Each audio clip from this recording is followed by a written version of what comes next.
Amados hermanos, muy buenas tardes, casi noches. Usted perdone por los horarios, ya sabe, el tráfico nos traiciona, pero aquí andamos, ya lo sabe, tenemos un compromiso todos los miércoles a las 6 de la tarde, o 6 y cachito, ¿verdad? Cuando el tráfico y las circunstancias lo permiten. Aquí estamos, gracias a Dios. Recuerde que en Ministerios Bosque Clama tenemos un compromiso con la palabra del Señor, y hoy es miércoles de Fundamentos de la Fe. Fundamentos de la Fe, estamos en la lección 5 que acabamos de iniciar ya prácticamente la semana pasada. Gracias por acompañarnos. Ya lo puede escuchar todo, ya está allá arriba en las plataformas YouTube, Spotify, SoundCloud, ya las puede escuchar. Y bueno, mis amados, pues vamos a disponer nuestra mente, nuestro corazón, nuestra voluntad para estudiar su palabra. Vayamos hoy al texto de Primera de Pedro, capítulo 3, versículo 18. En lo que lo busca, le doy la bienvenida. Váyase conectando, saque su Biblia y saludamos a la clase presencial. Clase, ¿cómo estamos? Bien. Aquí hay 800 personas. 800 personas, gracias por acompañarnos. Y también usted que está ahí, desde donde usted nos esté escuchando, sea usted bienvenido, sea usted bienvenida. Y bueno, nos da gusto que esté con nosotros, ¿verdad? Este es un tiempo de estudio, es un tiempo en la palabra, así que vámonos conectando. Muy bien, mis amados, pues vamos al texto y posteriormente vamos a orar y vamos a compartir nuestras ligas, ¿ok? Dijimos que era primera carta de Pedro, capítulo 3, versículo 18. Primera de Pedro, capítulo 3, versículo 18. Dice así el texto. Ahí en los comentarios también recuerde que si algo no se escucha, me avisa, por favor. Mi hermana Carla también está llevando los puntos y los comentarios, ya lo sabe. Dice el texto, Primera de Pedro 3, 18. Porque también Cristo padeció una sola vez por los pecados, el justo por los injustos, para llevarnos a Dios, siendo a la verdad muerto en la carne, pero vivificado en espíritu. Mis amados, esta es la palabra del Señor. Vamos a orar. Señor, te damos gracias, Padre, porque tú permites, Señor, este estudio. Ciertamente a veces hay contratiempos, hay retrasos, hay obstáculos, pero en el nombre de Jesús prevaleceremos, Señor. Nada nos obstaculizará, nada nos detendrá, Señor, de predicar tu palabra, Señor, a tiempo y fuera de tiempo. Gracias por permitirme estar aquí, por traerme, Señor, por este tiempo de transmisión, por mis hermanos reunidos, por mis hermanos, Señor, conectados, por los que verán, reproducirán, darán clic, compartirán, Señor. Gracias por ello, Señor. Yo te pido, Padre, que me ayudes en mis debilidades y flaquezas para ser un expositor fiel de tu mensaje. Y Señor, hoy bendiga, Señor, a tu pueblo, a tu iglesia, que hoy, Señor, alcances a aquellos, Señor, que están lejos del redil, Señor, que puedan ser tus ovejas, pero también, Señor, que hoy tu nombre sea glorificado, que al conocer, Señor, la maravilla de la obra de tu Hijo Jesucristo, podamos servirte, adorarte, obedecerte mejor, Señor, vivir de una mejor forma de la que vivimos ayer, Señor. Que tu palabra hoy nos guíe, nos ilumine, nos exhorte, nos confronte, Señor, de la manera que debe hacerlo. Te damos gracias, Señor, por este espacio de estudio. Aliméntalo, fortalécelo, guárdalo, Señor. No permitas que decaiga, Señor. Y permítenos, Señor, seguir adelante hacia la meta. Te lo pedimos, Señor, esto en el nombre de Jesús, Señor nuestro, y en su nombre decimos amén. Amén. Muy bien, pues rápidamente déjenme compartir las ligas, porque si no me van a empezar a reclamar por allá, por allá. Y pues bueno, platíquenme un poquito, para los que estuvieron bien pendientes, la semana pasada, platíquenme. ¿Qué platicamos la semana pasada? ¿De qué estábamos viendo? Por acá. ¿Qué vimos la semana pasada? Ahí saquen los apuntes, se vale los apuntes. Que se vea que están apuntando. Por acá, el primero, a ver.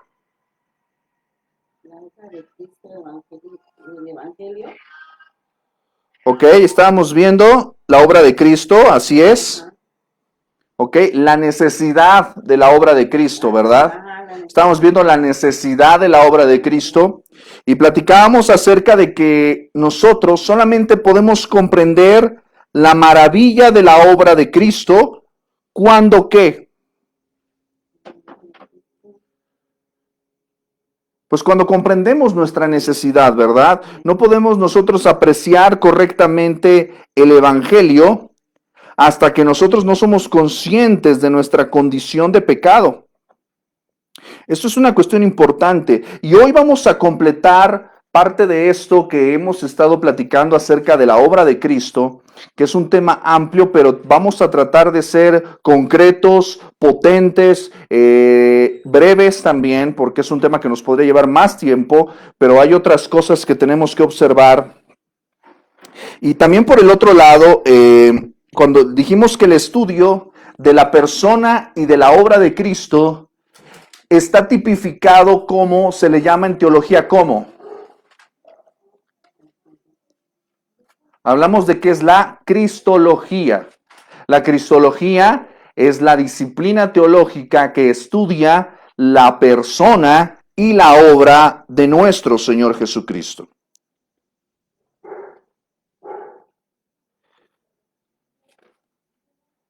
Eso es lo que hemos estado estudiando. En la lección 4 eso es lo que estudiamos, la persona de Cristo. Hablamos de la preexistencia de Cristo, del Cristo encarnado, del Cristo glorificado. Y empezamos a hablar también la semana pasada acerca de la necesidad de la obra de Cristo. Y ahora vamos a mirar, si Dios lo permite, en estas sesiones, nada más confirmen ahí si se escucha bien, si todo está en orden. Si no hay ningún problema de técnico ahí en el sonido, que sí les está llegando, confirmen por favor. Y bueno, vamos a ver hoy el costo de la obra de Cristo, la provisión de la obra de Cristo, el motivo de la obra de Cristo y la resolución y la continuación de la obra de nuestro Señor Jesucristo. Es lo que vamos a mirar el día de hoy. Permítame leerle un texto, una cita del pastor John MacArthur acerca de la obra de Cristo. Y dice lo siguiente.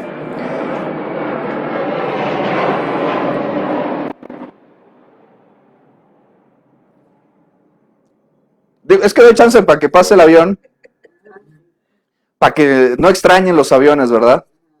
Porque luego me dicen, ay, ¿se escuchan los aviones? Pues sí, para que no los extrañes, ¿verdad? Para que vea que esto es real, esto es en vivo. No estamos en un estudio, ¿eh? Esto no es escenografía, esto es real. Aquí andamos los cristianos, reales. John MacArthur dice acerca de la obra de Cristo, algunas personas piensan que Jesús murió como un mártir. Ellos creen que Jesús es un gran ejemplo de alguien que murió por una causa. Esa es la mentalidad de, como diría la obra musical, Jesucristo Superestrella, que Jesús fue un mártir que vivió por una buena causa y da un gran ejemplo de cómo estar tan entregado a una causa que uno esté dispuesto a morir como mártir. Y sin duda, un mártir puede ser ejemplo de sufrimiento, pero no puede ser un sustituto. Un mártir no puede quitar mi pecado a través del sacrificio de sí mismo. Es importante que nosotros hablemos acerca de esto porque el texto que leímos de Primera de Pedro 3:18 dice que Cristo padeció una sola vez por los pecados, el justo por los injustos, para llevarnos a Dios, siendo la verdad muerto en la carne, pero vivificado en espíritu. Cristo es más que un mártir. Hubo muchos mártires, ha habido muchas personas que han dado su vida por una determinada causa. Los próceres de nuestra nación, los hombres que, según lo narra la historia oficial, ¿verdad?, que nos dieron patria, ¿verdad? Pues hablamos de Miguel Hidalgo, hablamos de José María Morelos y Pavón, ¿verdad? Y personas que pues dieron su vida, ¿verdad?, por una causa, la historia oficial pues los pinta como héroes, la historia ya más a fondo pues mira los intereses en particular. Podemos mirar, por ejemplo, en la India, pues podemos ver hombres que dieron su vida por una causa, por ejemplo, como Gandhi dio su vida por una causa, o en la defensa de los derechos civiles vemos a Martin Luther King, pues que también fue asesinado por esta causa, pero Cristo, a pesar de que murió y él dio su vida, él es más que un mártir. La obra de Cristo es más que una obra de martirio. De hecho, si usted se da cuenta, o corríjame si me equivoco por ahí, mi hermano, si usted lo encuentra, si usted lo ve por ahí, al menos yo no lo tengo presente, pero yo no recuerdo que haya un solo pasaje en el Nuevo Testamento que presente a Jesús como mártir. Se habla de que muere, se habla de que muere por nuestros pecados, se habla de que es un cordero, pero jamás se menciona que Jesucristo haya sido un mártir. Pablo no menciona a Cristo como mártir, Pedro no menciona a Cristo como mártir, Juan no menciona a Cristo como mártir. De hecho, pues, se nos habla de un mártir, el primer mártir de la iglesia. ¿Quién fue? Por 50 puntos. De la iglesia, el primer mártir de la iglesia, Esteban. El primer mártir de la iglesia fue este joven Esteban, que nosotros encontramos su testimonio, su obra y su testimonio, lo encontramos en Hechos capítulo 7, en su defensa y en su martirio, ¿verdad? Él era un diácono que fue elegido por la iglesia, según lo relata Hechos capítulo 6. Pero a lo que voy es a lo siguiente, y muchos otros murieron por la causa de Cristo. De hecho, Herodes mató a Jacobo, ¿verdad? Pedro murió como mártir. Los apóstoles murieron como mártires, excepto Juan. Juan es el único que murió de viejo. Pero la realidad es que Jesucristo, nuestro Señor Jesucristo, a pesar de haber muerto por nosotros, no puede ser considerado un mártir. Es más que un mártir, porque como dice MacArthur, un mártir puede ser ejemplo de sufrimiento, pero no puede ser un sustituto. Un mártir no puede quitar mi pecado a través del sacrificio de sí mismo. Si un mártir se sacrifica, ¿eso va a quitar mis pecados? No, no. Entonces, lo que nosotros vimos la semana pasada, hablamos acerca de la necesidad de la obra de Cristo. Y la necesidad de la obra de Cristo queda patente cuando nosotros contemplamos nuestra condición de ¿qué? La salvación. Sí, pero la salvación es necesaria. ¿Pero por qué la salvación es necesaria? Por nuestra condición de ¿qué? De pecado, claro. Claro, vuelvo al punto, el ejemplo que ponía la semana pasada. Usted no ve la necesidad de lavar los trastes hasta que no hay trastes sucios. ¿Me explicó?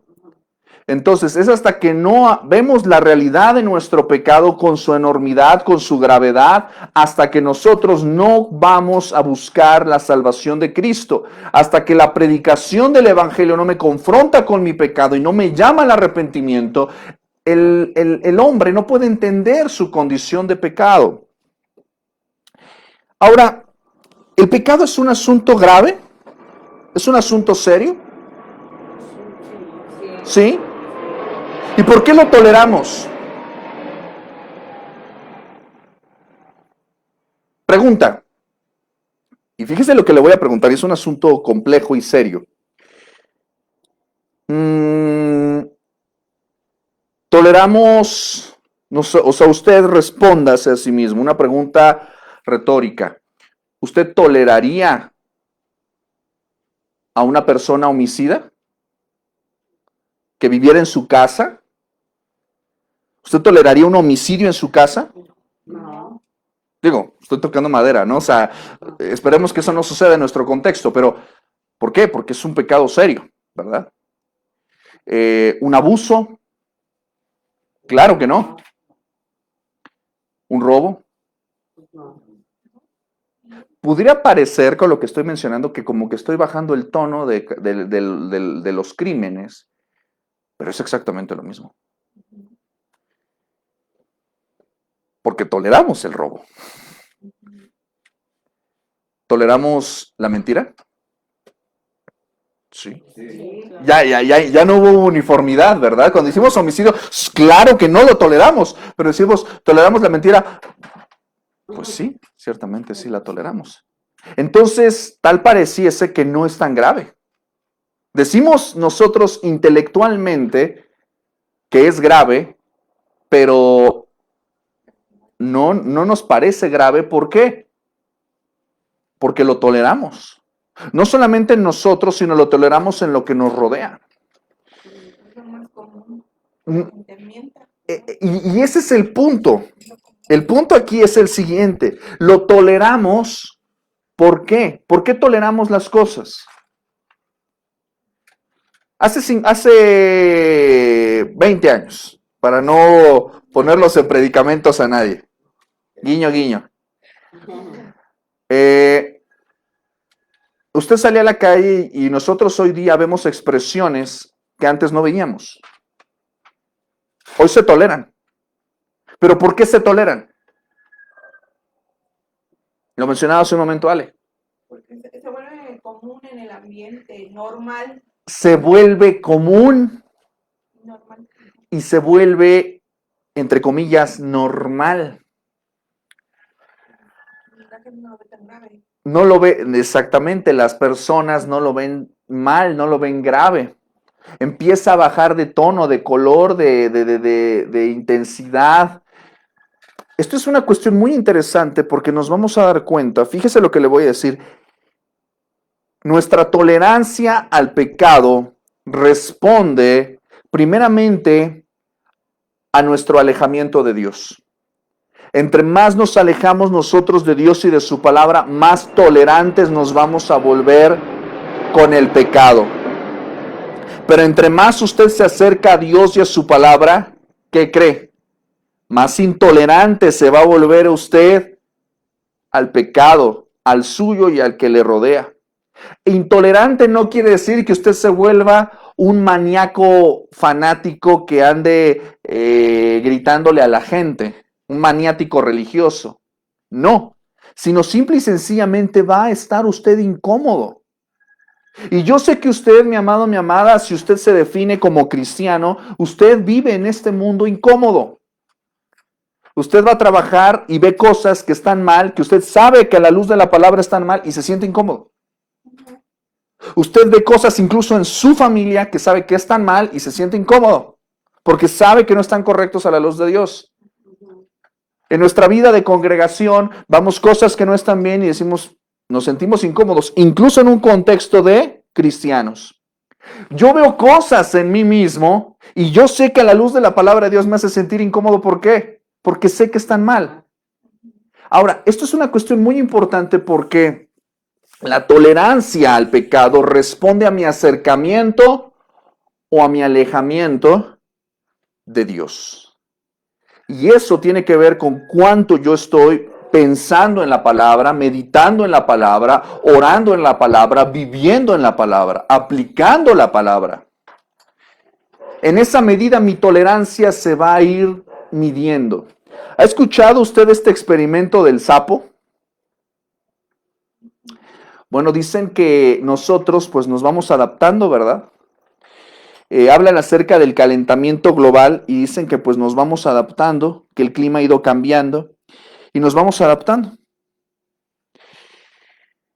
Hay un experimento, yo nunca lo he realizado, pero he leído al respecto, y dicen que si usted pone una rana, un sapo, en agua y le empieza a calentar y se calienta de manera súbita, el sapo o la rana va a brincar.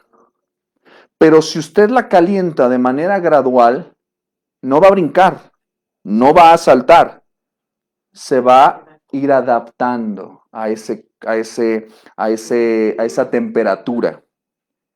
Pero va a llegar un momento en el que la temperatura va a ser tan alta que se va a cocer vivo. Nuestra tolerancia al pecado en nuestras vidas, en nuestro entorno y en nuestro mundo, la hemos ido tolerando al punto de que un día nos va a cocer vivos. Vamos a cosechar las consecuencias de eso. Yo sé que usted sabe de lo que le hablo porque yo sé que usted y yo hemos vivido circunstancias en nuestra vida amargas, duramente amargas, en las que nos hemos ido adaptando a las cosas que están mal y ya llega un punto en el que ya nos damos cuenta que ya estamos ya achicharrados. Ya estamos cosechando ese adaptamiento, esa tolerancia, ¿verdad? A esas cosas que estaban mal. Ahora quiero hacerle la pregunta fundamental. ¿Dios tolera el pecado? No, ¿Por qué no? porque dice que aborrece el pecado él. Él aborrece el pecado, ¿ok? Y pues ya, o sea, que uno se repiensa, pues, o sea, ya no quiere, pues, que sea uno en el pecado.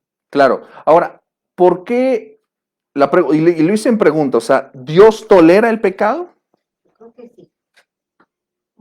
Y después nos permite arrepentirnos porque todos pecamos. Yo digo que sí, porque entra su paciencia. Ah, ajá, exacto. Sí, no, o sea, porque si no, ya no hubiera nadie. Bueno, sí. Pregunta, Sí, también. pregunta.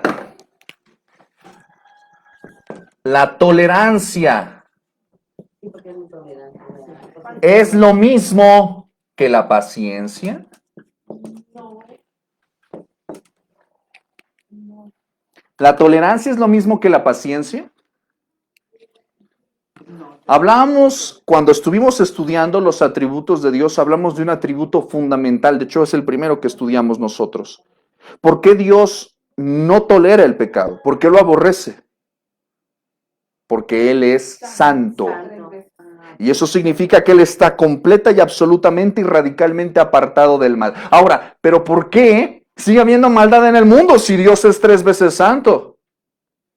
¿Lo tolera? No, no lo tolera. Él tiene paciencia. Ahora, ¿en qué se diferencia la paciencia de la tolerancia? La tolerancia tiene que ver con aceptación del mal.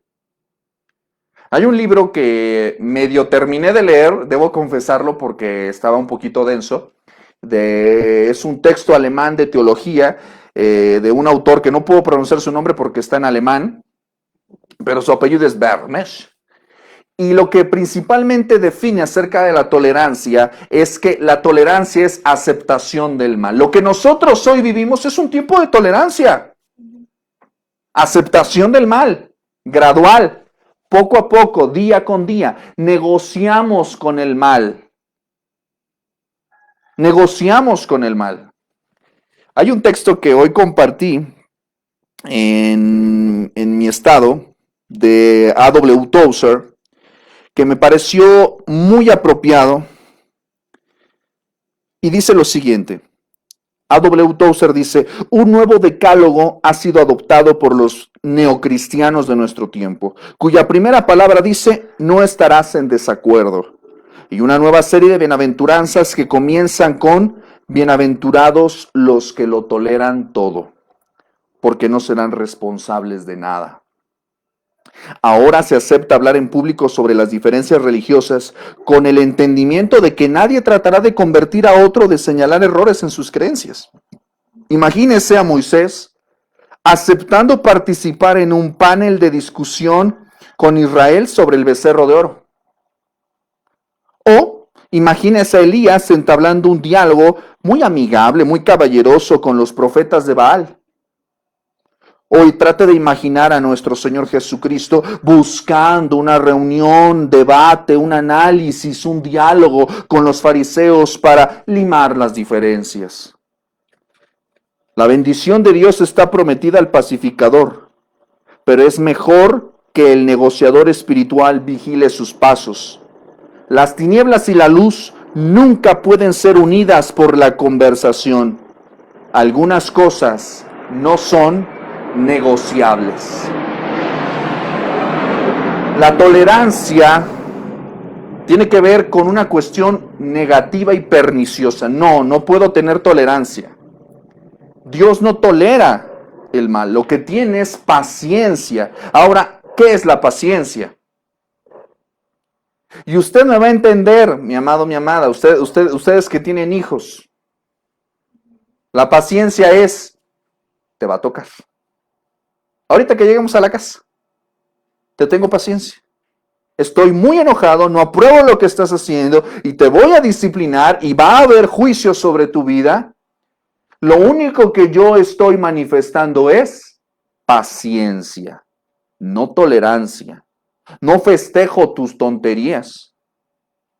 No puedo festejarlas. ¿Por qué? Porque están mal. Lo que manifiesto es paciencia, es decir, estoy alargando mi gracia, mi paciencia.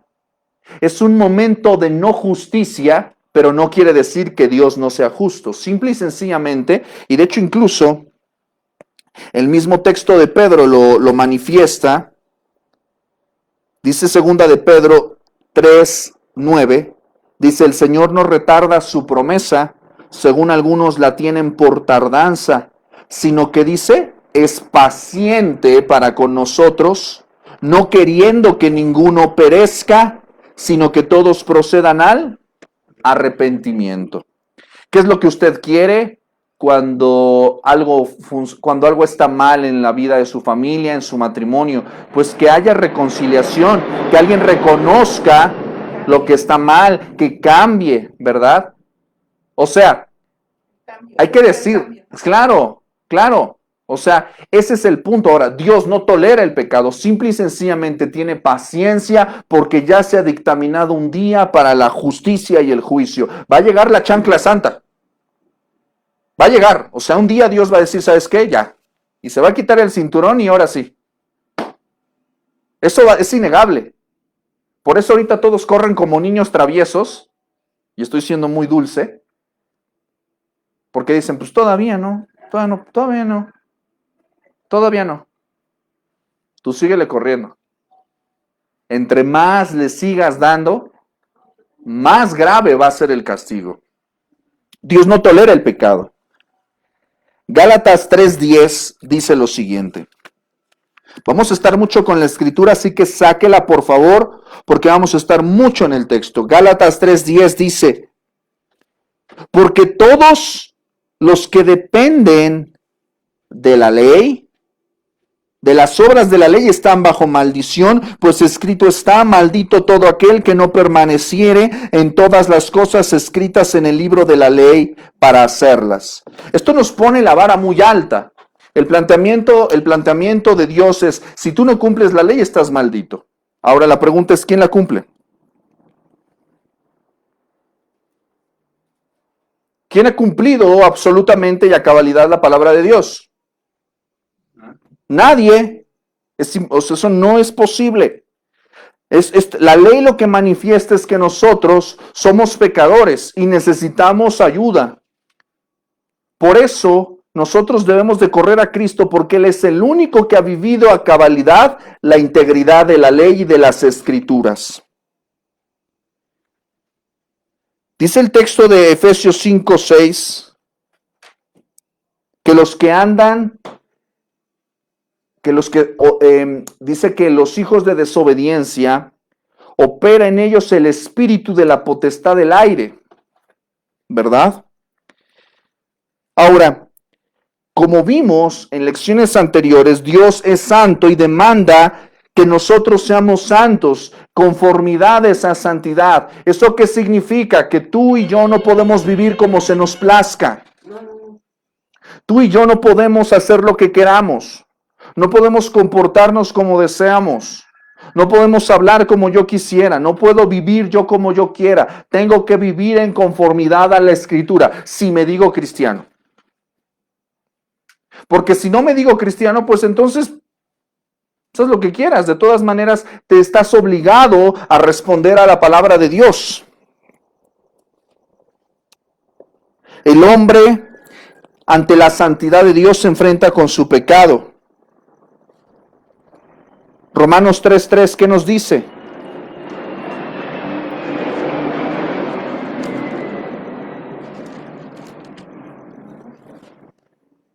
(3:23), perdón.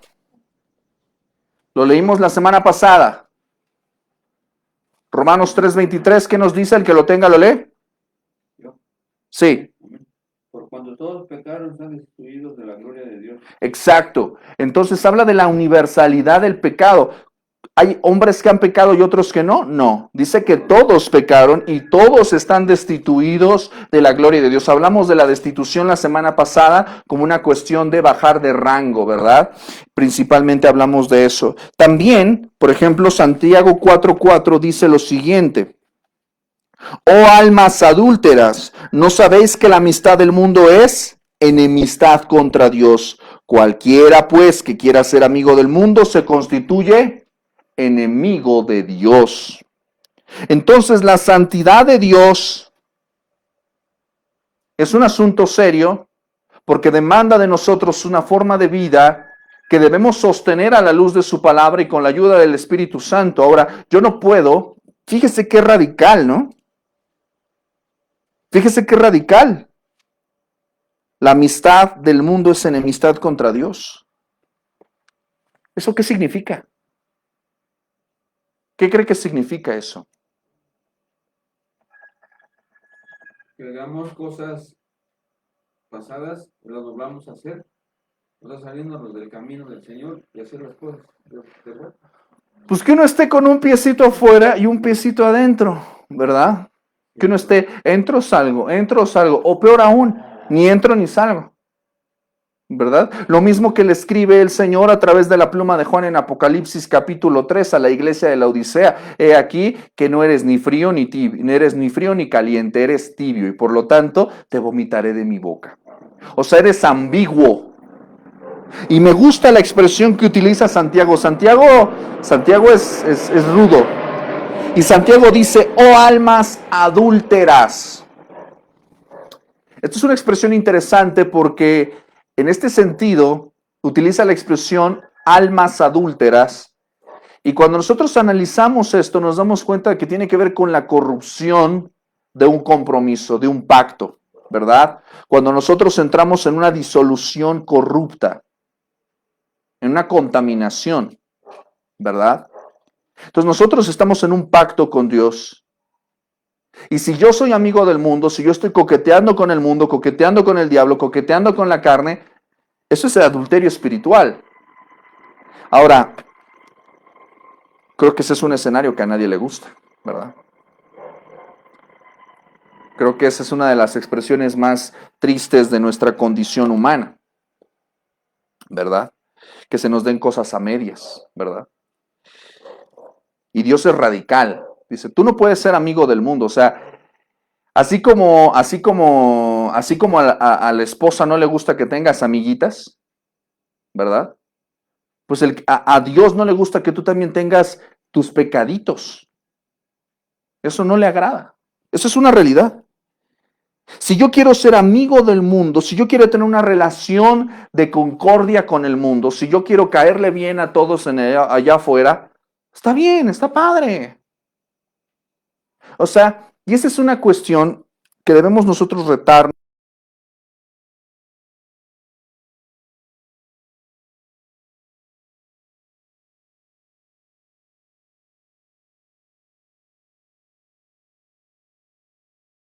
Con su cónyuge, con sus hijos, va a estar batallando con sus padres, va a estar batallando en su trabajo, va a estar batallando incluso para ver una triste película porque sabe que hay cosas que no están bien, que no debe ver. Va a estar batallando usted con la música que escucha, va a estar batallando con su conducta en el tráfico, va a estar batallando con muchas cosas. ¿Por qué? Y tal parece que la vida del cristiano se convierte en una situación difícil, se convierte en una situación de calvario y no es así. Pero ciertamente el cristiano está en un conflicto con el mundo, no somos amigos del mundo, no podemos serlo. Ahora, si usted quiere ser amigo del mundo, no se llame cristiano. Porque si usted quiere ser amigo del mundo, Santiago dice, usted es automáticamente enemigo de Dios. Así de radical es el asunto, no hay medias tintas. Así como a usted tampoco le gustan las medias tintas, ¿verdad? Muchísimas gracias.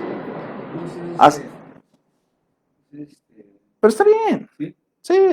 Sí, el que sea está bien. Es como Peñafiel de Tehuacán. Ah, está bien, para que me pique, ¿verdad? Para que me pique. Gracias. Muchas gracias. Ahora, esto es una cuestión muy importante. El hombre también se enfrenta en su situación, aunque ya no está sometido. Dice Primera de Juan, capítulo 5, versículo 19. Primera de Juan 5, 19 dice el texto. Sabemos que todo aquel que ha nacido de Dios, ¿qué dice? No practica el pecado, pues aquel que fue engendrado por Dios le guarda y el maligno no le toca. ¿El cristiano no peca? Sí. Sí. Pero ¿qué palabra, qué expresión está usando aquí?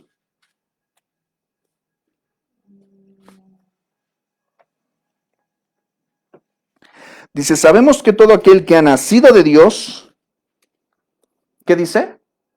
No practica. Eso significa que no está en una dinámica de hábito, no está en una dinámica habitual. Ciertamente el cristiano va a pecar, pero no vive no está en un modus vivendi, en un patrón constante, dominante, presente, incluso irremediable de pecado, porque eso debería hacernos preguntar si realmente somos salvos o no. La santidad de Dios nos muestra la incapacidad de nosotros mismos de salvarnos. Romanos capítulo 5, versículo 6. Dice lo siguiente.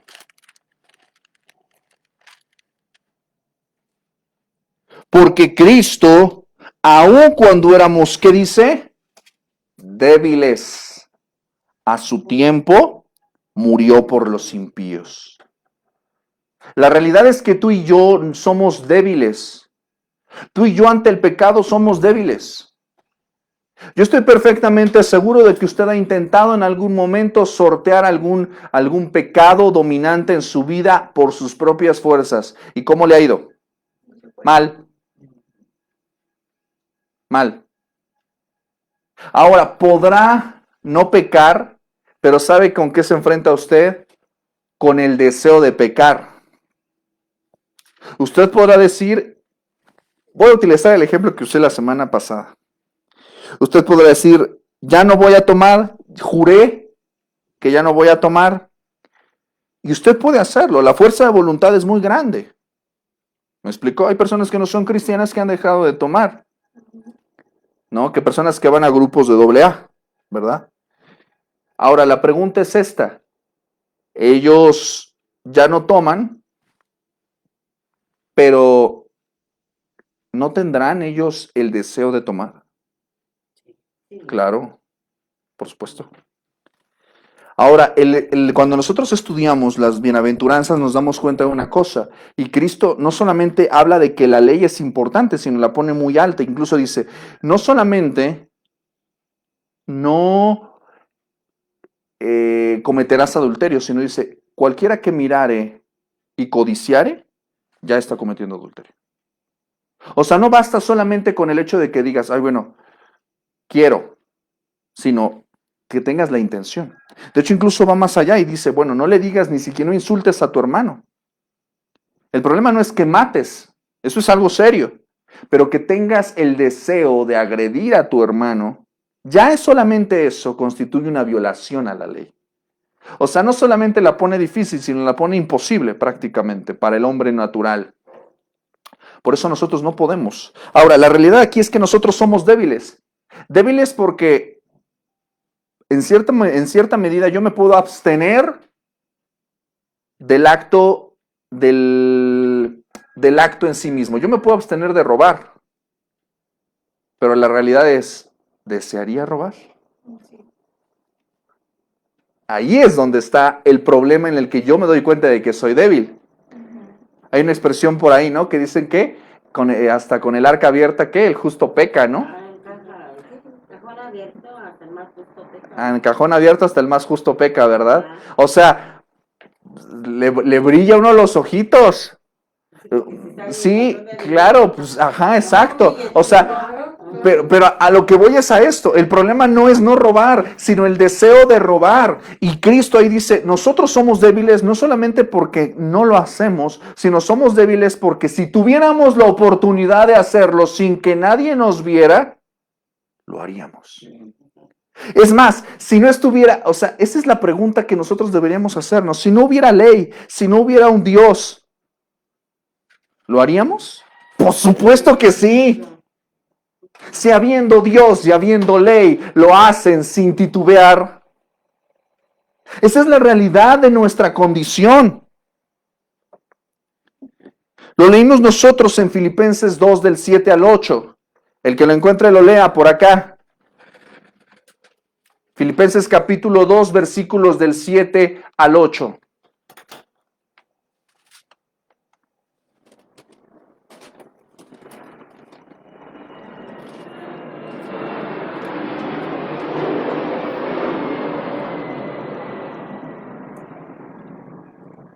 ¿Ya estamos?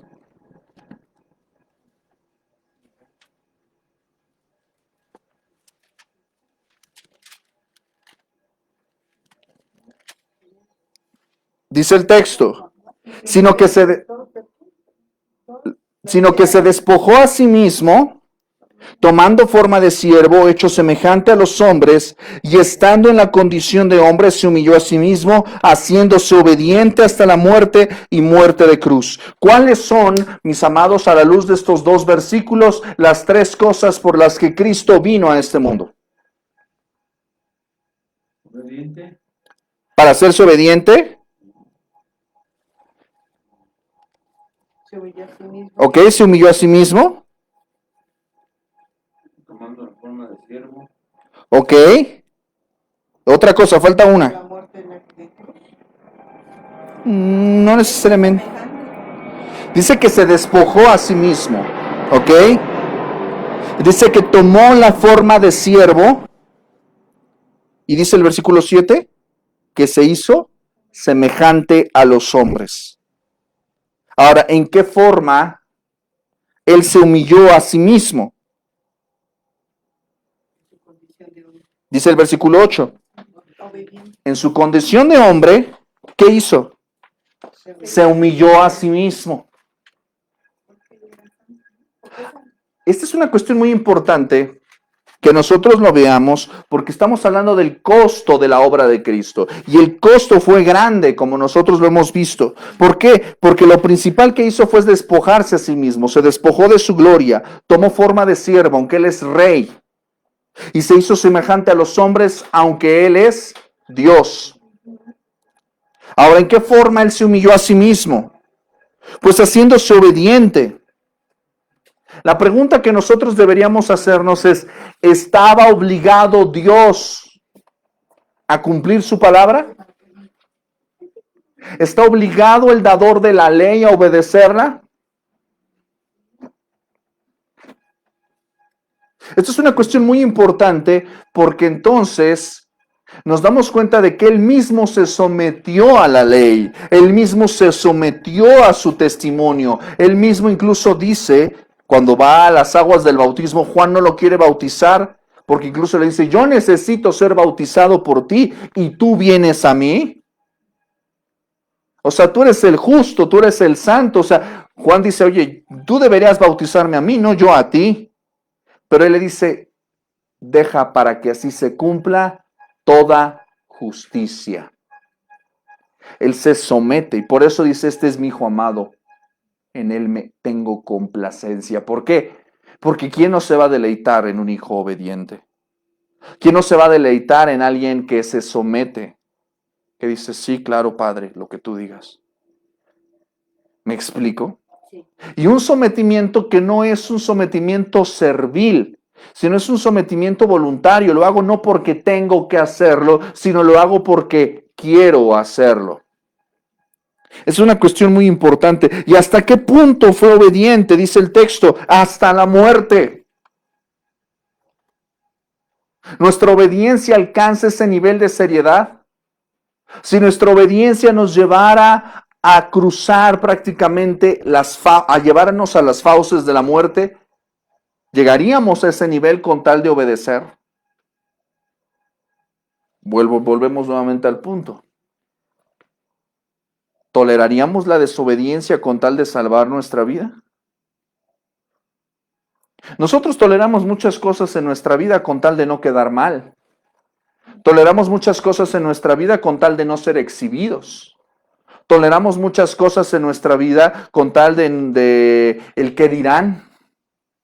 Toleramos muchas cosas con tal de no sufrir.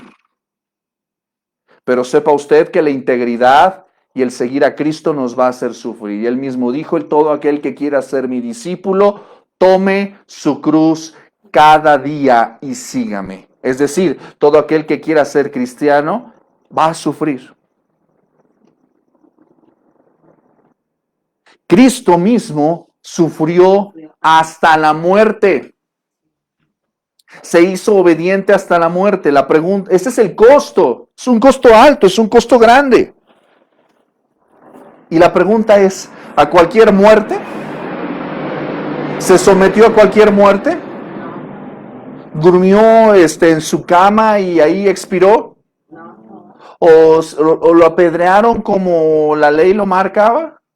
No, o sea, sufrió una muerte, dice, y muerte de cruz, o sea, una muerte terrible, grotesca, abominable, una muerte en la cual estuvo en una situación de tortura, de agonía, en una situación de vergüenza, porque usted ve las pinturas de Jesús y pues ahora nos parecen artísticas. Pero la realidad es que nuestro Señor Jesús no hubo esas sombras y luz que hay en pinturas por ahí. De hecho, no tenía trapito, ¿verdad? Como los pintores luego le ponen ahí su trapito. No, estaba desnudo. Estaba totalmente. Nosotros vemos el cuerpo del Señor en las pinturas, pues todavía más o menos como que se define, pues que todavía había cuerpo, ¿verdad? Pero la realidad es que Él fue azotado de una manera tan brutal que aquello era ya un despojo de humanidad. Fue una muerte terrible con tal de alcanzar la total obediencia. Ese fue el costo de la obra de nuestro Salvador. Ahora la pregunta que nosotros debemos hacernos a la luz del ejemplo de Cristo es, ¿estamos dispuestos a despojarnos a nosotros mismos? ¿Estamos dispuestos a tomar esa forma de siervo? ¿Estamos dispuestos a hacernos semejantes a Cristo? ¿O queremos seguir siendo amigos del mundo, amigos de los hombres? ¿Estamos dispuestos a ser obedientes? ¿Hasta qué punto? ¿Hasta la muerte? ¿O hasta que me quiten el trabajo? ¿O hasta que mi cónyuge lo permita? ¿O hasta que mis hijos me lo permitan? ¿O hasta que qué? ¿Cuál es el límite de tu obediencia? ¿Cuándo es el punto en el que dices, sabes qué, ya no voy a ser obediente? No, ya. Ahora me voy a portar mal. Porque todos nosotros, y me formo en primera fila, hemos estado en esa línea en la cual parece, fíjese la expresión que estoy usando, que ser obediente no vale la pena. Todos hemos estado en ese umbral, en esa encrucijada en la que dices, esto está costando mucho, no vale la pena. Pues déjame decirte que el Hijo de Dios se hizo obediente hasta la muerte, y no cualquier muerte, una muerte de cruz. ¿Qué te hace pensar que tú y yo estamos exentos de un sacrificio semejante o igual? Si Él le costó. Ahora, hay un texto que he mencionado muchas veces en sermones y en estudios anteriores. Hay un teólogo que es uno de mis favoritos, el teólogo alemán Dietrich Bonhoeffer. Él escribe un libro que se llama El costo de la gracia o el seguimiento. Y en este libro prácticamente lo que Bonhoeffer expone, y es muy interesante porque esta teología, pues no es una teología que él se inventó, es una teología que está en las Escrituras. Y él habla de esto, de que seguir a Cristo es cargar tu cruz. Y él habla de que en un contraste la iglesia está viviendo una gracia barata, una gracia que ofrece perdón sin arrepentimiento, que ofrece bendición sin obediencia, una gracia que, pues bueno, ya soy salvo, entonces puedo hacer lo que yo quiera, ¿no? Una gracia barata, una gracia que dice, ¿la ley? ¿Para qué la ley? Vivimos por gracia, ya no bajo la ley. ¿Ha escuchado eso? Ya no estamos bajo la ley, estamos bajo la gracia. Entonces yo puedo pecar y seguir yendo a la iglesia y puedo pecar y seguir haciendo muchas cosas y me sigo llamando cristiano y me jacto incluso hasta de mis pecados porque pues vivimos por gracia. Eso es lo que Bonhoeffer dice que se llama, él acuña esta expresión llamada la gracia barata. ¿Por qué? ¿Por qué barata? ¿Usted a qué le llama barato? No cuesta. A lo que no cuesta. Exacto, ¿verdad? Usted va al mercado y dice, ay, estos tomates están muy baratos. Casi no cuestan, ¿verdad? Están casi regalados. Y ese es el evangelio que se predica en todos lados. Gracia barata. Que ofrece todo, pero no pide nada. Aguas, fíjese, estamos en una línea muy delgada porque podremos llegar a predicar legalismo. Pero Bonhoeffer, basado en las escrituras, él dice, el verdadero evangelio demanda un seguimiento de una gracia cara. ¿Por qué? ¿Qué es lo que pide Cristo de los que quieren seguirle? Amarás al Señor tu Dios con media mente, con medio corazón y pues con un cuarto de tu vida, ¿verdad? 2 horas a la semana el miércoles. No. Dice, lo amarás con todo tu corazón, con toda tu alma, con toda tu mente, con todas tus fuerzas. Lo demanda todo. Él demanda de nosotros todo, un costo alto, todo. El Señor le dice a los que quieren seguirle, déjalo todo, sígueme. Llamaba a los pescadores y dice que dejando sus redes le siguieron. Ellos dejaron su medio de trabajo para seguirle. A los que querían seguirle les dijo, ven, sígueme. Oye, pero mi padre, deja y sígueme. Hay un costo. Hay un costo. Y lo que Bonhoeffer dice es, lo que a Cristo le costó a mí no me puede salir barato. Ciertamente la salvación no me cuesta, pero la santificación, el seguir a Cristo, me va a costar. Me va a costar. Ser cristiano en este mundo no es una cosa barata, te cuesta. Ahora, si tú quieres agradar a Dios, te va a costar. Ahora, si quieres agradar al mundo, también te va a costar. Claro. Claro. Entonces, en este sentido, nosotros debemos de tener presente esto. Y me gusta mucho Bonhoeffer porque él es un teólogo es un académico de alto nivel, pero sobre todo porque él escribió esta teología, ¿sabe desde dónde? Él era un teólogo alemán, que él escribe esto en el contexto de la Alemania nazi. En un contexto en el cual le pedían a los alemanes entregar a sus amigos, vecinos, familiares judíos. En un contexto en el cual el mismo Bonhoeffer pisó un campo de concentración por no doblegar su fe. En ese contexto está escrita esta teología. ¿Me costó seguir a Cristo? Sí. Y de hecho Bonhoeffer pagó con su vida. ¿Cuesta la obediencia? Claro que sí. Isaías 53:3 nos dice que él fue despreciado y desechado entre los hombres, varón de dolores, experimentado en quebranto. Isaías 53 nos habla de los sufrimientos del siervo de Jehová.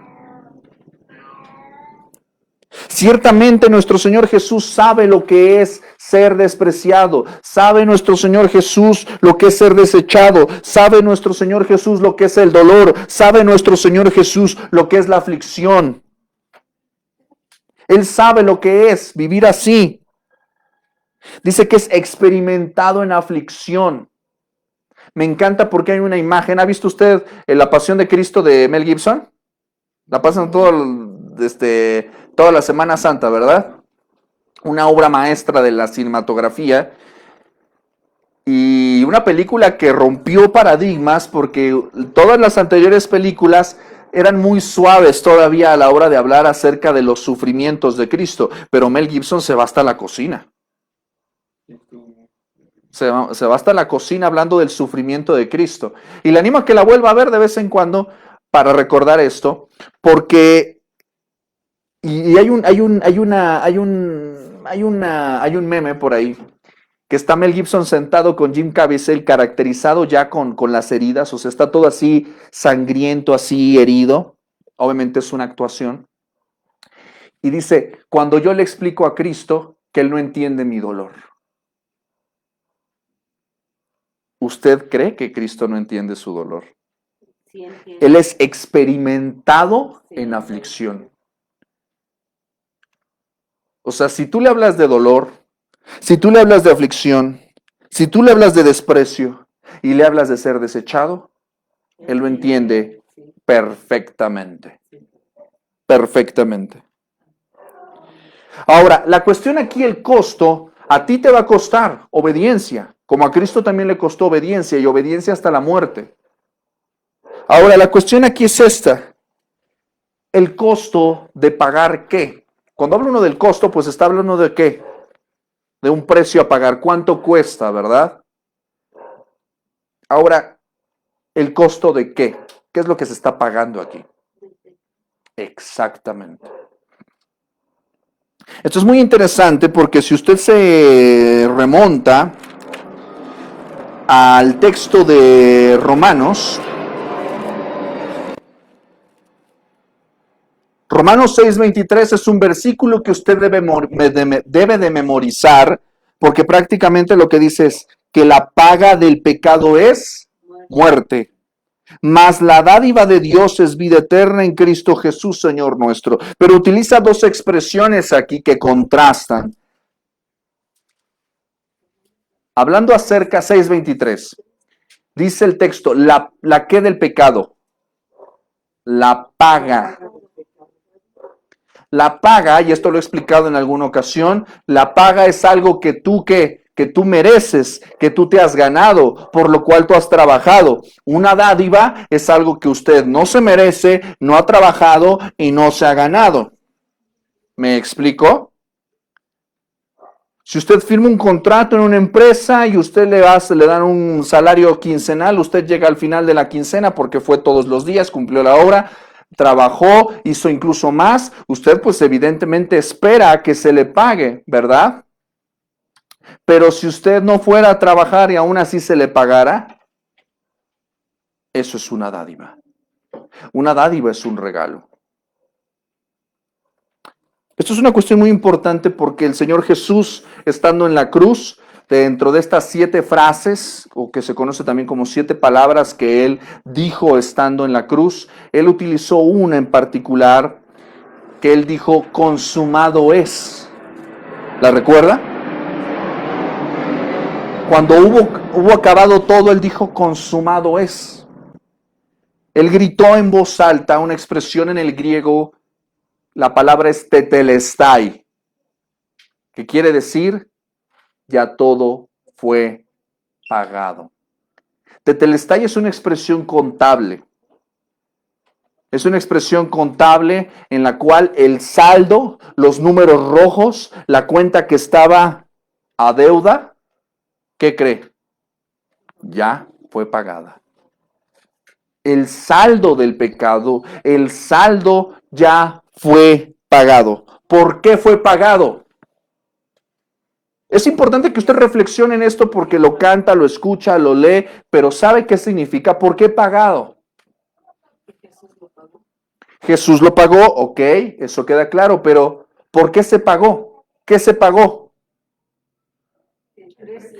Ok, se pagó ¿el precio de qué?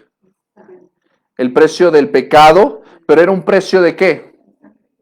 Muy interesante esta parte. ¿Por qué sangre? ¿Por qué se necesita sangre para pagar?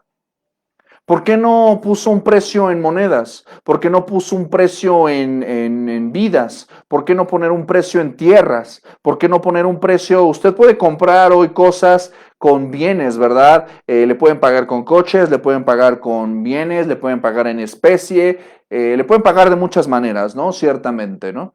Incluso cuando usted tiene un adeudo muy, muy, muy grande, pues incluso le pueden hacer pues o sea, pues pueden venir a su casa y casi, pues se agarran de lo que usted tiene para saldar ese adeudo. Se le paga en especie, ¿verdad? Se paga en cosas, que de alguna manera se tasa ese valor, esa apreciación en una determinada cosa. Pero la pregunta es, ¿el pago? Se utiliza esta expresión del pago del pecado es muerte. O sea, para que esa cuenta se salde, ¿qué se necesita? Que alguien muera. Ok, esto es una cuestión muy importante. Usted tiene que razonar conmigo, vaya razonando conmigo. Lo hemos escuchado, lo hemos orado, lo hemos cantado, pero razónelo conmigo. ¿Por qué la paga del pecado es muerte? Porque nos amó mucho. No, específicamente. ¿Por qué la paga del pecado es muerte?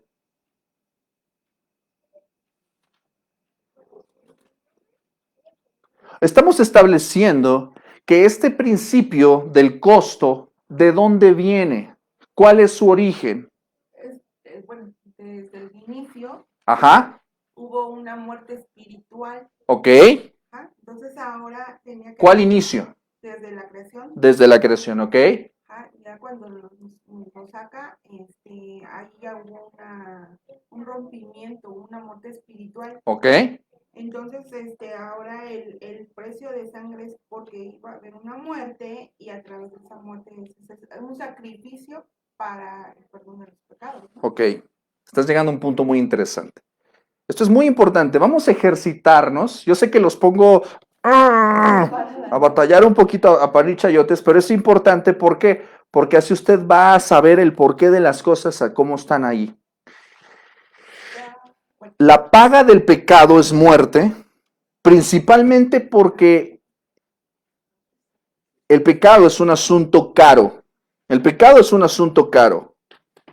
El Señor dijo en el Génesis, lo vimos la semana pasada, si tú haces esto, morirás. O sea, esto demanda muerte. Ahora, ciertamente, como lo mencionamos, ellos murieron. Quizás no murieron de una manera inmediata físicamente, pero iban a morir tarde o temprano. Y ellos no fueron creados para morir, pero murieron espiritualmente. La muerte, ¿qué significa? La muerte es separación. Cada vez que usted vea la palabra muerte significa separación. Entonces, en este sentido, lo que pasó ahí fue una separación del hombre con Dios. ¿Pero por qué se separó? Por el pecado. Por el pecado. Pero el pecado es la razón, pero ¿por qué Dios los separa? ¿Por qué Dios los separa de Él mismo? Lo mencionábamos hace un momento. Porque Él es santo, exactamente. Es decir, el pago es una situación cara porque lo que pasó ahí creó una brecha en la cual Dios no puede mantener al hombre cerca. Él quiere tener al hombre cerca, pero no lo puede tener cerca. ¿Por qué? Porque ha pecado, porque ya incurrió en una deuda que no puede ser saldada de una manera total. Esto es muy importante. Y lo dice incluso Hebreos. Ahorita vamos a ir al texto. Esa deuda no fue saldada. Se hicieron como cuando usted se ensarta en Electra. ¿Que usted hace qué? Paguitos. Pero eran paguitos que realmente pues no ayudaban en nada, ¿verdad? Y usted va a ver este lenguaje en las Escrituras. Hebreos nos dice que todo lo que estaba en el Antiguo Testamento son sombras, son figuras, son tipos. Desde el huerto del Edén, ellos son cubiertos de su desnudez. Alguien tuvo que morir. Se tuvieron que cubrir con pieles. ¿Por qué? Porque alguien tuvo que morir. Esas pieles, ¿de dónde salieron? Tuvieron que matar a alguien para cubrirse. Algo se tuvo que pagar. Alguien tuvo que morir. ¿Me explico? Porque esa cuenta solamente se podía saldar con muerte. Esto es muy importante que lo tengamos presente porque cuando nosotros vamos a ver a Abraham, cuando nosotros vamos más atrás, cuando nosotros vemos a Caín y vemos a Abel, vemos que la ofrenda de uno contrasta con la de otro principalmente por la calidad, pero también por el entendimiento, porque uno ofrece sacrificio, el mejor sacrificio y sacrificio de sangre. Vamos a ver que Abraham ofrece también holocausto. Vamos a ver esto presente a lo largo de todo el Antiguo Testamento, muy presente, esta cuestión del sacrificio, del holocausto, de la sangre. ¿Por qué? Porque hay una deuda que se está pagando y que se debe de pagar, pero que realmente esos sacrificios no quitaban, solo cubrían.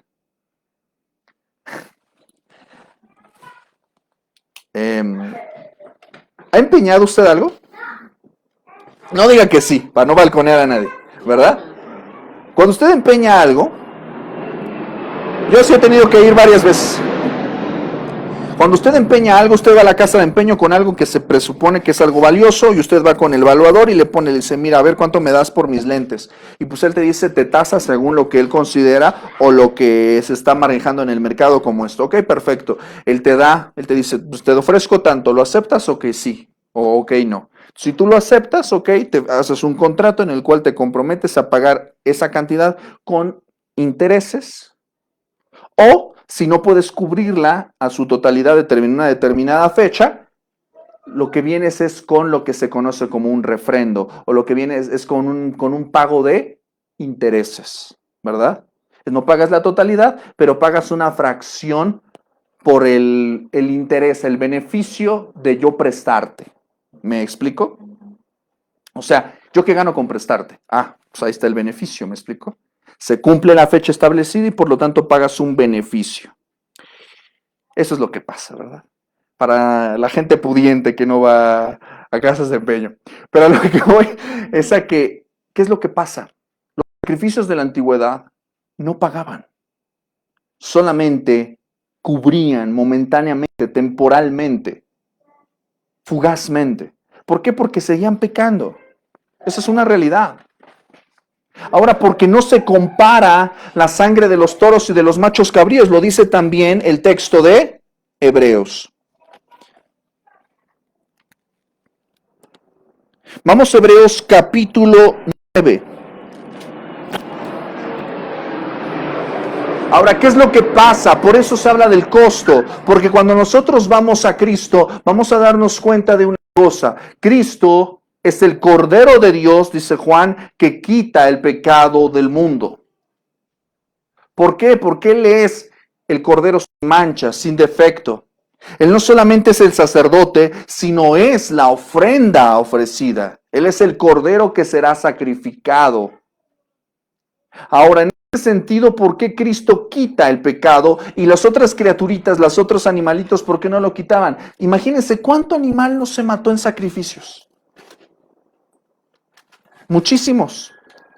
Ahora, ¿por qué Cristo puede pagar todo el costo de todo el pecado de la humanidad? ¿Por qué?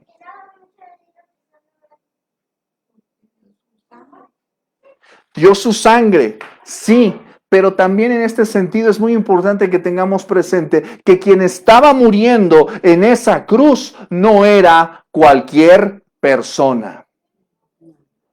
Es decir, el valor de ese sacrificio se potenciaba hasta el infinito. Quien estaba muriendo ahí era un hombre, era el postrer Adán, sí, pero era más que un hombre. Por eso su vida vale más que la mía.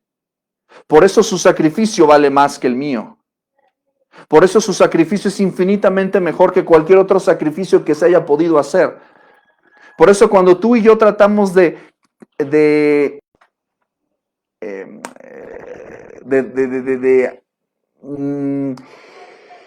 cuando tratamos de hacer la vista gorda, tratar de hacerle la vista gorda a Dios con nuestras buenas obras, déjame decirle una cosa, está bien tus buenas obras, pero jamás van a superar a la obra de Cristo.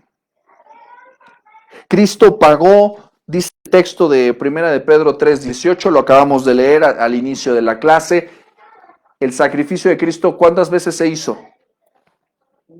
Una sola vez. No fue necesario que Cristo muere y muere y muere y muere y muere. No fue necesario, no va a ser necesario.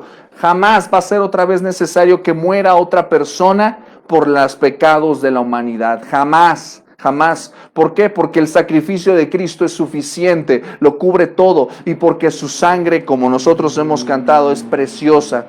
Su sangre es la sangre no de toros, no de machos cabríos. ¿Por qué los toros y los machos cabríos? Porque eran toros y machos cabríos. A final de cuentas no son hombres. Eran sustitutos, pero no son la representación misma de la humanidad. El costo que fue pagado ahí fue pagado a cabalidad, porque era un costo infinito. Y por lo tanto, la vida que tenía que ser sacrificada ahí era una vida infinita. Esto es una cuestión muy, muy presente. Hebreos 9:22 nos dice: casi todo es purificado según la ley con sangre, y sin derramamiento de sangre no se hace remisión. No se puede saldar la cuenta, no se puede cancelar el contrato sin derramamiento de sangre. Y el derramamiento de sangre que necesitábamos, fue pagado con la sangre de nuestro Señor Jesucristo. Lo pagó con su sangre. Por eso vemos este tetelestai satisfaciendo la obra de Cristo. Ahora, ¿qué nos proveyó Cristo? El sacrificio, la obra de Cristo fue pagada. Ahora, si yo tengo mucho dinero y yo me decido pagarle a usted la despensa por un año, qué padre, diga amén, ¿verdad? Pues evidentemente eso va a costar, porque evidentemente pues yo voy a poner de mi bolsa, voy a pagar eso y usted va a disfrutar ¿qué? El beneficio de esas cosas, ¿verdad? El yogur, la leche, el cereal, los huevos, la carne, el pan, bla, bla, bla, bla, bla, ¿verdad? ¿Qué nos proveyó? Cristo pagó, pero ¿qué nos proveyó? ¿Cuál es el beneficio de ese costo que pagó? Él ya pagó, eso quedó claro. Pero, ¿cuál es el beneficio de lo que pagó? ¿Eh? Que somos salvos. Pregunta fundamental, ¿salvos de qué? Él murió en la cruz por nosotros. Del pecado, ¿qué más? ¿De qué somos salvos? O sea, cuando usted habla de ser salvado, Por su muerte él nos salvó. ¿pero qué significa ser salvado? Que podemos estar cerca de él. Ok, sí, pero necesito que lleguemos a este punto. Y nos ha dado la salvación. ¿Pero qué es la salvación? Ser salvados, ¿qué significa? Por ejemplo, si usted estuviera caminando aquí en, ¿cómo se llama esta avenida? ¿La que sigue? Ándale, esta avenida. Y pues está el flujo de coches muy rápido, etcétera. Usted va cruzando y por ahí alguien se pasa el alto y casi le va a dar a usted un tráiler, ¿verdad? Y alguien le da el jalón. Nos salvó. Exactamente. Quiero que entienda esto. ¿Qué significa salvar? O sea, usted estaba Nos salvó de la muerte. en riesgo. De morir. Ok, sí, ese es el beneficio. Pero usted estaba en riesgo. Usted estaba en peligro. Cuando alguien habla de soy salvado, significa que alguien literalmente, o sea, te sacó del precipicio, de la muerte. O sea, habla de una intervención radical, profunda, que afectó tu vida. Es más, te debe la vida. Tú le debes la vida. Cuando alguien te salva, uno no anda por la vida diciendo, ay, me salvaron. No. Solamente hasta que estamos en un extremo riesgo, en un extremo peligro. ¿Verdad? Y yo podría incluso pensar que alguien que recibe un trasplante podría decir que fue salvado, ¿verdad? Porque alguien quizás murió y sus órganos pues sirvieron para que alguien fuera salvado, que estaba en el filo que literalmente estaba así todo despanzurrado y literalmente pues estaban esperando nada más ese corazón, esos pulmones, ese hígado, yo qué sé, para ponérselos y ser salvado. Cuando hablamos de ser salvados estamos implicando que había un riesgo. Ahora, el punto es este. Decimos que fue un beneficio ser salvados. Yo quiero que ustedes piensen tantito, porque cuando hablamos de la obra de Cristo, insisto, siento que podemos caer en una pereza mental y espiritual o en un cliché. ¿Sabe lo que es un cliché? Esto que uno dice nada más sin pensar. ¿Me explico? Esto que uno dice, bueno, sí, voy a orar por ti. Y no lo haces. Eso es un cliché. ¿Por qué? Porque nada más lo dices por decirlo, pero no reflexionas el compromiso que te estás echando. ¿Me explico? A mí me gustaría, mis amados, que cuando hablemos de la obra de Cristo no recurramos al cliché, sino pensemos qué significa eso. Porque entonces creo que significa que no hemos entendido correctamente el impacto del costo de la obra de Cristo y qué nos ha dado. Yo creo que por eso no valoramos las provisiones, porque no sabemos cuánto costó. Y no valoramos la mesa de las bendiciones de Dios. Es más, no sabemos si son bendiciones, ¿verdad? Yo tengo un amigo que es cubano y estuvo un año en mi casa y cuando lo llevé al súper se maravilló. Pero lo llevé yo, no era un Waldos, era un Bodega Aurrerá de esquina, o sea, era chiquito. O sea, con trabajos tenían yogur. Lo llevé a una Bodega Aurrerá de esquina y él estaba así como de, wow, o sea, nunca he visto tanta comida junta. Es más, él cuando cocinaba reciclaba el aceite. A lo que quiero llegar con esto es, usted no aprecia las provisiones porque a veces no sabe realmente qué son provisiones. Usted está acostumbrado a la abundancia de tal manera que no sabe lo que vale. Hablamos de la salvación y fui salvado y me salvó y me salvó y me salvó y me salvó y me salvó. Ajá, sí. ¿De qué te salvó? ¿De qué te salvó? Porque si nunca has entendido en qué riesgo estabas o sigues,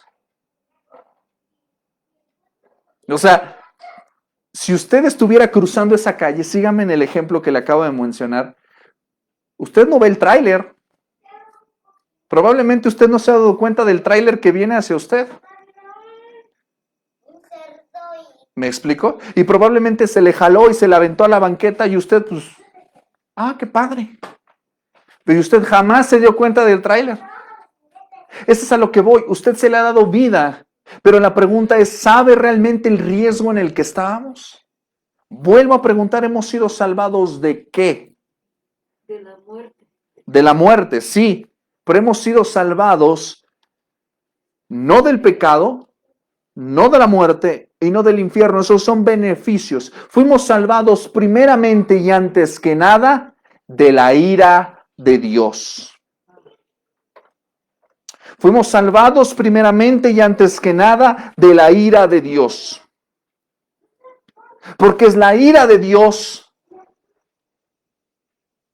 la que nos da muerte. Es la paga, ¿verdad? Es la ira de Dios la que... ¿Qué es lo que hay en el infierno? La ira de Dios. ¿Me explico? El mundo está literalmente está bajo juicio, bajo la ira de Dios. Nosotros fuimos salvados, no del diablo. El diablo, ese señor ¿qué? X. Fuimos salvados de la ira de Dios mismo, porque nuestro problema, su problema, mi problema, el problema que teníamos o tenemos, nuestro problema no es con la muerte, nuestro problema no es con el pecado, no es con el infierno, nuestro problema es con Dios. Porque antes usted y yo, sin la obra de Cristo, éramos enemigos y aborrecedores de Dios. A usted antes le hablaban de Dios y usted le salía roña. ¿Se acuerda del video que le puse del señor del que salía casi en calzones a pegarle al predicador? Así nos molestaba. Estábamos en esa situación. Entonces, es importante que nos demos cuenta de que lo que nos ha sido dado, primeramente, es que ya no somos enemigos de Dios. O sea, la principal cosa, primero de Pedro 3:18, lo leímos hace un momento, ¿verdad? Cristo murió por los pecados una vez, el justo por los injustos, para llevarnos a Dios. ¿Qué es lo que logró la muerte de Cristo? Pues principalmente nos lleva a Dios. Romanos 5:10, el gran capítulo de la justificación por la sola fe. Romanos capítulo 5, versículo 10 dice, porque si siendo ¿qué? Enemigos, fuimos reconciliados con Dios. ¿Por qué? Por la muerte de su Hijo. Mucho más, estando reconciliados, seremos salvos por su vida. ¿Qué es lo que el Señor logró? ¿Qué provisión logró? Que ya no somos enemigos. Ya no somos enemigos.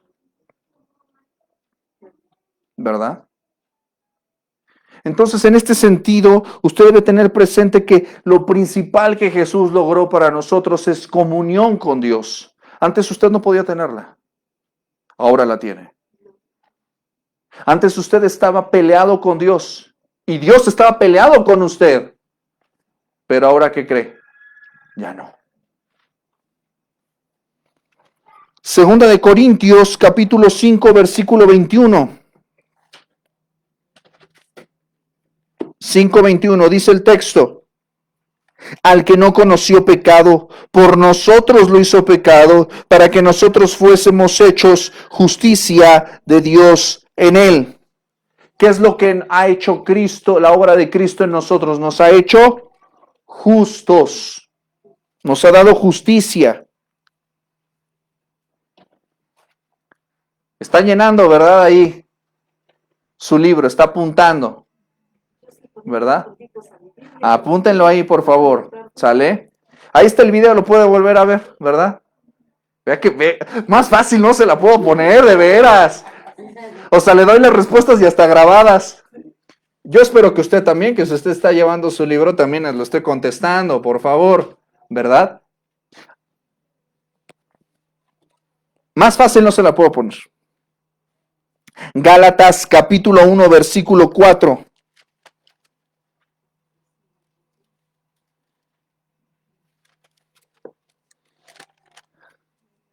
Gálatas 1:4 que nos dice, el cual se dio a sí mismo por nuestros pecados para librarnos del presente siglo malo, conforme a la voluntad de nuestro Dios y Padre. ¿Qué es lo que hizo? ¿Qué es lo que logró? ¿Qué es lo que ya nos dio la obra de Cristo? Nos ha librado, ¿qué dice?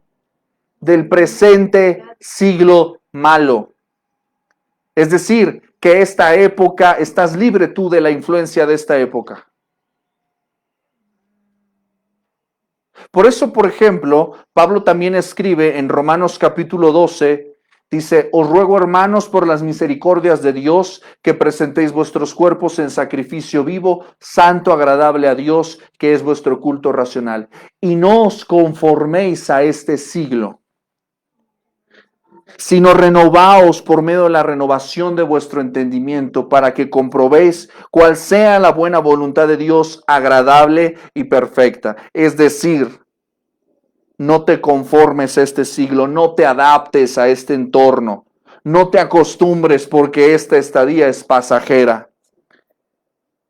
Ser conformado es una expresión importante. De hecho, el sermón no te conformes ya está allá arriba, lo puede escuchar. De Romanos capítulo 12, versículo 2. Ser conformado, ¿ha hecho usted pastel? ¿O ha hecho usted algo que requiera molde? ¿Cómo qué? No me hables de molde, hija, porque ahorita estoy salivando tu panqué. Estoy salivando el panqué. Todo se necesita molde. Todo se necesita molde. ¿Pero cómo qué? Pues para las galletas, el pan. Ok, para hacer una galleta necesitas molde. ¿Por qué? Para que salga bonito. ¿Verdad? Pues para que salga bonito, para que salga de acuerdo como usted quiere, ¿verdad? Entonces, utiliza la palabra conformarse, no te amoldes, ¿verdad? Porque el mundo tiene un molde. Y si tú te dejas, vas a salir como el molde que el mundo está, como el mundo está preparando los bollos. ¿Me explico? Pero el Señor no quiere bollos.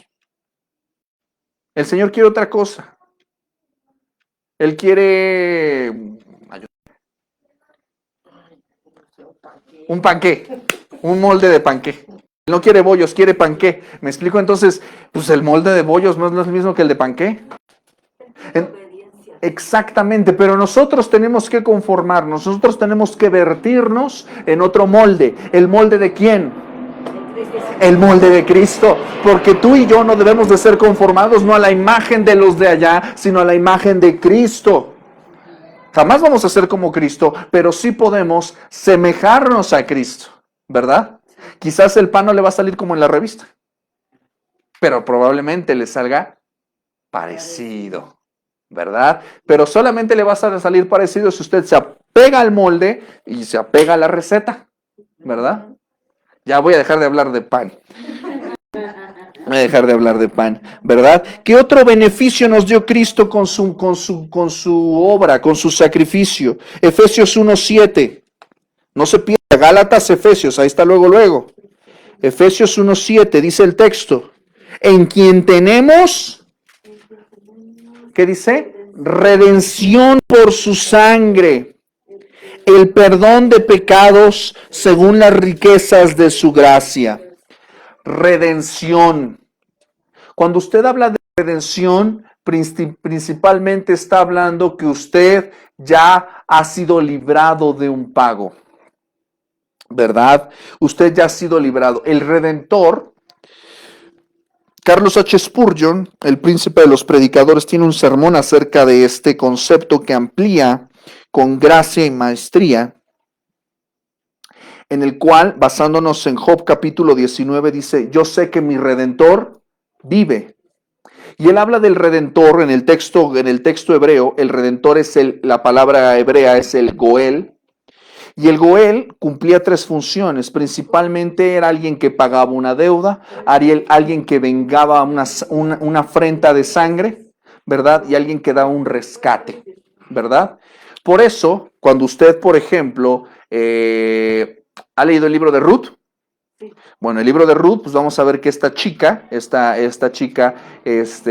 está en una situación de viudez, de desamparo, pues viene Boaz, ¿verdad? Imagínense a Boaz ahí como, no sé, dime un galán de novela. Luis Miguel. ¿Luis Miguel? Yo no lo he visto en ninguna novela. Bueno, eso es el... Fernando Colunga, en sus buenos tiempos, ¿no?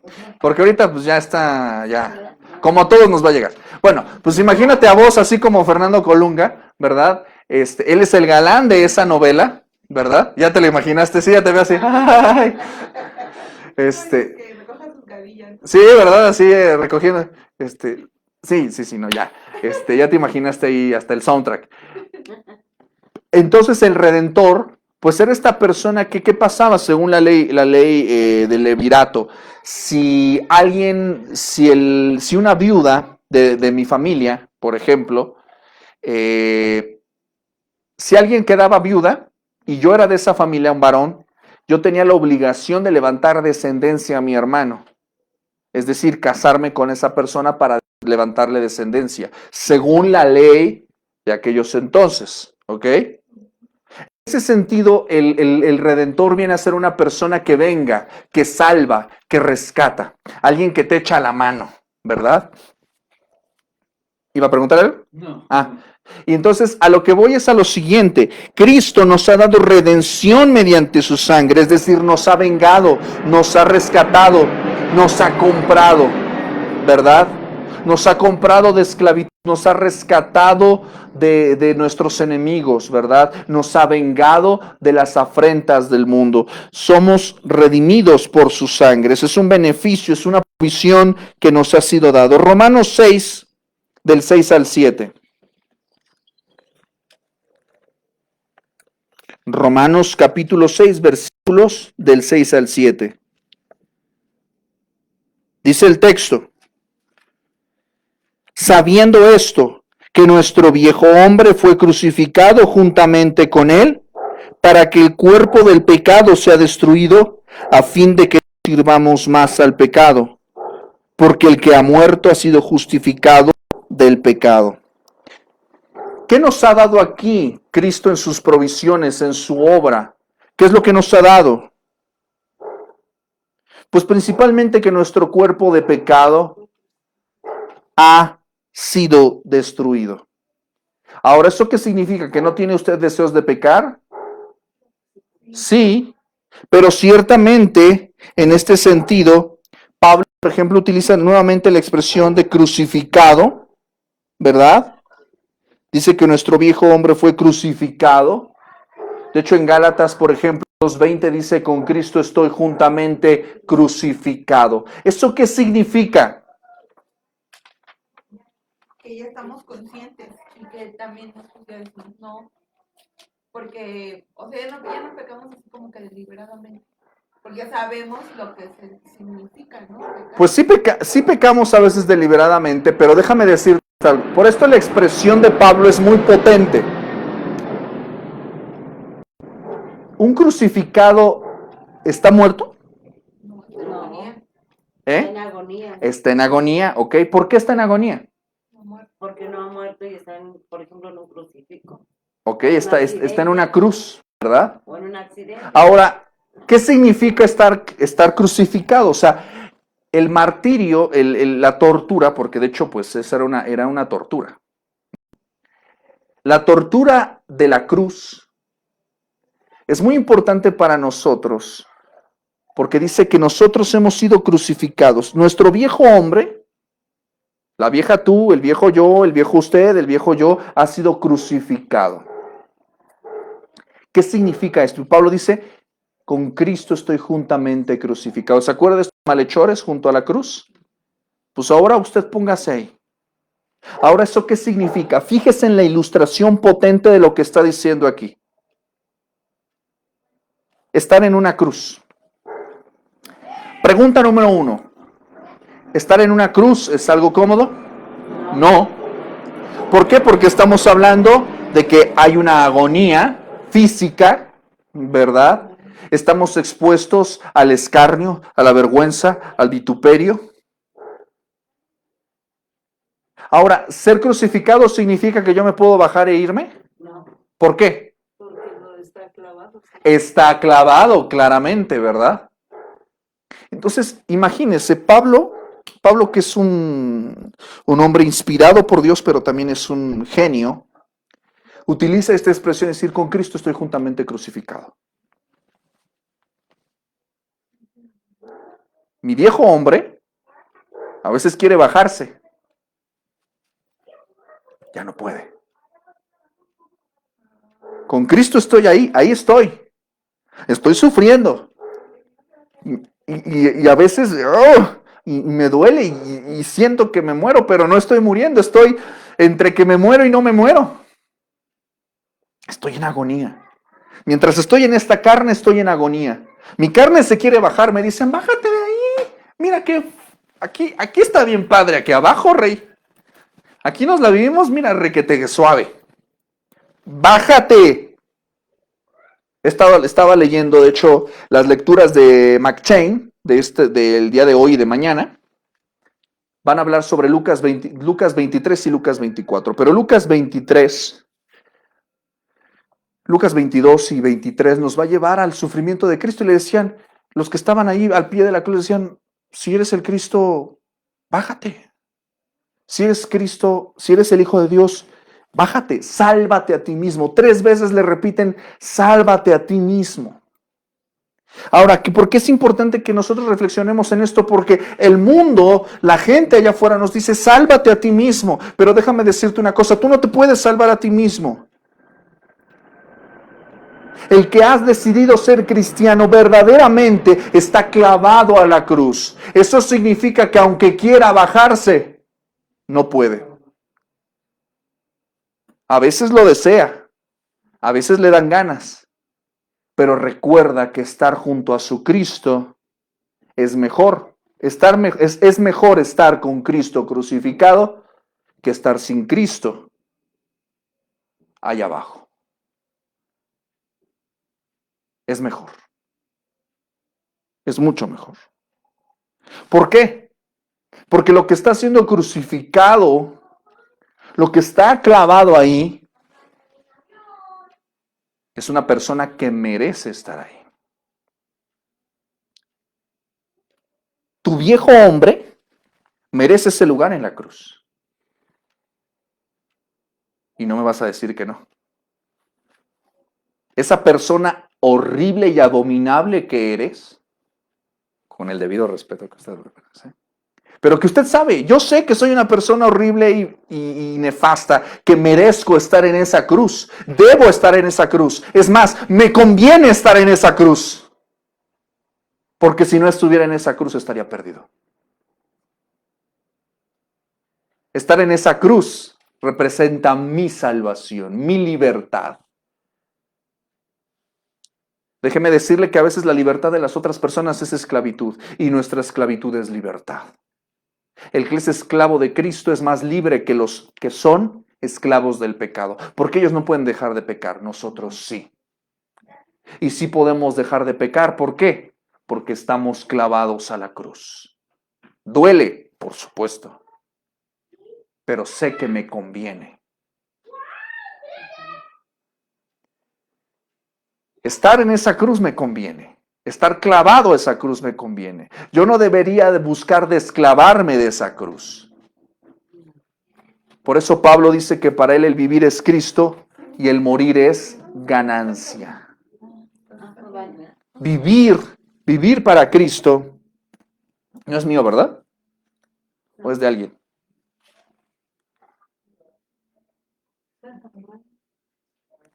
Ah, yo dije, sí, dije, escucho un bu, dije, ¿de quién es? Entonces, en este sentido es muy importante que nosotros tengamos presente que dentro de estas provisiones está el hecho de que nosotros ya no somos esclavos del pecado. Estar clavados a esa cruz nos ha dado libertad. Nos ha dado libertad. Entonces vamos a dejarlo por aquí hasta ahora, vamos a dejarlo por aquí. La próxima semana que es miércoles 15, vamos a continuar viendo el motivo y la resolución de la obra de nuestro Señor Jesucristo. Vamos a ir al texto de donde partimos, vamos a orar y vamos a ser despedidos el día de hoy. ¿Sale?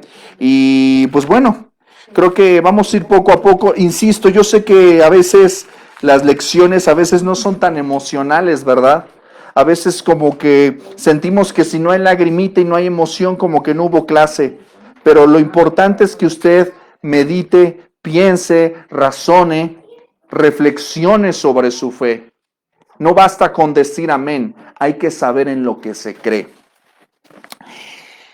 Primera de Pedro capítulo 3 versículo 18 dice, porque también Cristo padeció una sola vez por los pecados, el justo por los injustos, para llevarnos a Dios, siendo a la verdad muerto en la carne, pero vivificado en espíritu. Amén. Vamos a orar. Padre bendito, en el nombre de Jesús te damos gracias por esta sesión de estudio, de meditación en tu palabra, en la cual, Señor, nos has mostrado el gran costo, Señor. El costo de despojarte de ti mismo, de tu gloria, de ser humillado, de ser despreciado, Señor, hasta la muerte de cruz, Señor. Gracias porque nos has mostrado el camino de la obediencia, el costo de la obediencia, y nos has, Señor, llamado a vivir en esa obediencia. Yo te pido, Señor, que nos asistas con tu Espíritu Santo, porque ciertamente, Señor, somos capaces por tu Espíritu de ser obedientes. Sin Él, Señor, estamos perdidos. Sin tu ayuda, Señor, no podemos vencer la tentación, no podemos vencer el pecado, no podemos obedecer, Señor. A pesar de que tu obra es perfecta y ha sido consumada, necesitamos tu ayuda. Somos débiles, Señor. Necesitamos tu ayuda para crecer en Cristo. Señor, al mirar tu cruz, que no solamente tu cruz produzca en nosotros un sentimiento, una emoción, sino también, Señor, un llamado de obediencia, un llamado, Señor, de quedar en esa cruz. Esa cruz es nuestra salvación. Esa cruz es nuestra libertad. Esa cruz es nuestro camino de vida.